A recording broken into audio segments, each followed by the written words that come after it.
Shalom, horas untuk kita semua. Kiranya kita semua sehat dan sukacita. Mari kita berdoa. Damai sejahtera Allah yang melampaui segala akal, itulah yang memelihara hati dan pikiran saudara-saudara sekalian dalam Kristus Yesus Tuhan kita. Amin. Firman Tuhan untuk kita pada hari ini Selasa 17 Juni 2025 diambil dari Yohanes pasal yang ke-6 ayat yang ke-29. Demikianlah firman Tuhan. Jawab Yesus kepada mereka, inilah pekerjaan yang dikehendaki Allah, yaitu hendaklah kamu percaya kepada Dia yang telah diutus Allah.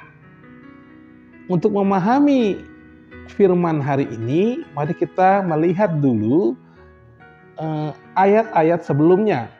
Kalau di sini dalam Yohanes 6 ini, maka bisa kita lihat dari ayat yang ke-25 dengan judul Roti Hidup. Mari kita lihat dari ayat 25, ketika orang banyak menemukan Yesus di seberang laut, mereka bertanya, "Rabi, bila mana engkau tiba di sini?" Lalu Yesus menjawab mereka di ayat 26, "Aku berkata kepadamu, sesungguhnya kamu mencari aku bukan karena kamu telah melihat tanda-tanda, melainkan karena kamu telah makan roti itu dan kamu kenyang." Sebelumnya ketika Yesus memberi makan 5.000 orang, mereka pada sangat senang karena mereka memakan roti yang hasil dari mujizat yang dilakukan oleh Tuhan Yesus. Nah, artinya apa? Ketika dikatakan kamu mencari aku bukan karena melihat tanda-tanda, tetapi karena makan roti, artinya bahwa mereka mencari Yesus bukan untuk tujuan rohani. Mereka mengharapkan Yesus sebagai Mesias yang memberikan sesuatu yang duniawi, yang digambarkan dengan makanan. Nah, makanan ini adalah gambaran akan keinginan perut, keinginan daging. Nah, saya teringat dahulu ketika saya masih SD, SMP, sampai SMP saya pernah mengikuti sebuah gereja. Itu ketika saya masuk ke gereja itu saya dikasih buku, dikasih pensil, setelah itu dikasih makan Indomie, terus itu sampai ada sekitar beberapa bulan dan akhirnya sampai setahun. Namun ketika gereja itu mengatakan bahwa tidak ada lagi roti, tidak ada lagi pensil, tidak ada lagi Indomie, makan Indomie, buku. Akhirnya kemudian waktu itu saya kecewa. Dan beberapa orang lain juga kecewa. Dan ternyata memang seperti itulah ketika kita berorientasi pada materi. Belum lagi ajaran-ajaran dari teologi sukses yang mengatakan kalau ikut Yesus itu akan menjadi kaya. Jadi kalau kaya itu artinya diberkati. Wah, jadi saya pernah mendengar langsung ketika saya masuk sebuah gereja, itu pendetanya mengatakan bahwa di gereja ini kita akan menjadi kaya, di gereja yang lain kalian akan menjadi miskin. Nah, ini beda. Akhirnya kehidupan kita nantinya akan berorientasi pada materi yang dapat binasa. Ikut Yesus karena iming-iming kekayaan, ikut Yesus karena iming-iming akan sukses dan lain sebagainya. Padahal ayat 27 mengingatkan kita.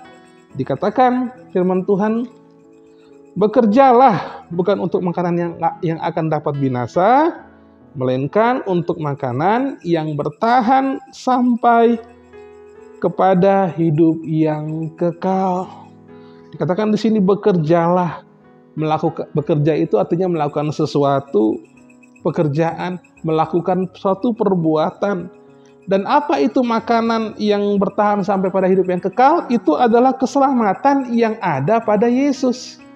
Dalam Yohanes 3 ayat 16 dikatakan bahwa karena begitu besar kasih Allah akan dunia ini, sehingga Ia telah mengaruniakan anaknya yang tunggal, supaya setiap orang yang percaya kepadanya tidak binasa, melainkan beroleh hidup yang kekal.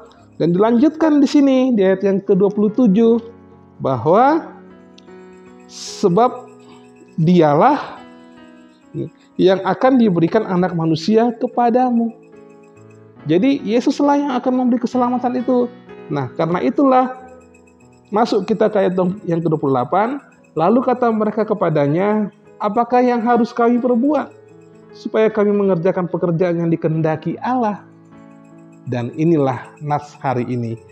Jawab Yesus kepada mereka, inilah pekerjaan yang dikehendaki Allah, yaitu hendaklah kamu percaya kepada Dia yang telah diutus Allah. Hendaklah kamu percaya kepada Dia. Artinya beriman kepada Kristus, beriman kepada firman-Nya. Mau apapun keadaan kita saat ini, mau kaya, mau miskin, mau susah pun kita tetaplah beriman kepada Kristus. Jadi kita mengikut Yesus itu bukan untuk hal-hal duniawi, bukan untuk kita menjadi kaya secara materi, tetapi mengikut Yesus berarti mengimani bahwa Yesus hadir menyertai kita, mengimani bahwa Yesus memberikan yang terbaik dalam hidup kita. Dan kalau kita lihat keadaan saat ini misalnya, keadaan sedang tidak baik. Mari kita lihat corona yang kembali menghantui kita. Ada di Hong Kong, di Thailand, di Malaysia, di Singapura, dan sudah mulai masuk ke Indonesia. Di Jakarta, di Surabaya, sudah mulai ada pasien corona. Dan juga kita lihat, mari kita lihat konflik antara Iran melawan Israel. Yang kata para pengamat, inilah yang akan menjadi pintu gerbang Perang Dunia Ketiga. Bahkan kemudian ada pengamat ekonomi mengatakan ini harga minyak akan naik dan akhirnya pada resesi ekonomi. Nah, keadaan-keadaan saat ini, mari kita melihat dengan mata iman. Tuhan tetap menyertai kita. Tuhan tidak meninggalkan kita. Kita nggak tahu apa yang akan terjadi hari esok. Namun lihatlah dengan mata iman. Percayalah bahwa Dia tetap menuntun kita.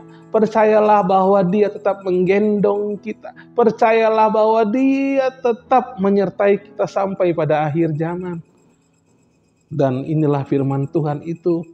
Berbahagialah mereka yang tidak melihat, namun percaya. Percayalah pada Yesus. Apapun keadaan kita saat ini, percayalah. Sampai apa yang dalam pikiran kita, dalam hati kita, mukjizat itu menjadi nyata. Amin. Mari kita berdoa. Bapa dalam surga, terima kasih ya Tuhan untuk firman-Mu hari ini. Tuhan Yesus yang baik, kami mengimani bahwa Engkau tetap menyertai kami. Kami percaya Tuhan bahwa Engkau tidak pernah meninggalkan kami. Di tengah-tengah kondisi yang tidak baik saat ini ya Tuhan, kami percaya bahwa Engkau tetap menggembalakan kami. Berkati kami semua Tuhan, orang-orang yang percaya kepada-Mu. Berkatilah anak-anak kami, berkatilah orang tua kami, berkatilah cucu-cucu kami. Dan biarlah Tuhan kalau ada jemaat yang sedang sakit, kiranya Tuhan yang memberikan kesembuhan. Oleh bilur-bilur Tuhan Yesus, semua jemaat kami saat ini akan sembuh. Tuhan yang memberi kesembuhan. Terima kasih Bapa untuk firman-Mu hari ini. Bahwa keselamatan hanya pada Engkau ya Tuhan Yesus.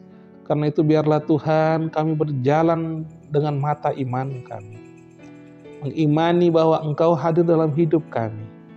Apapun yang terjadi, kami tetap percaya, kami tetap ikut Tuhan Yesus. Terima kasih ya Bapa.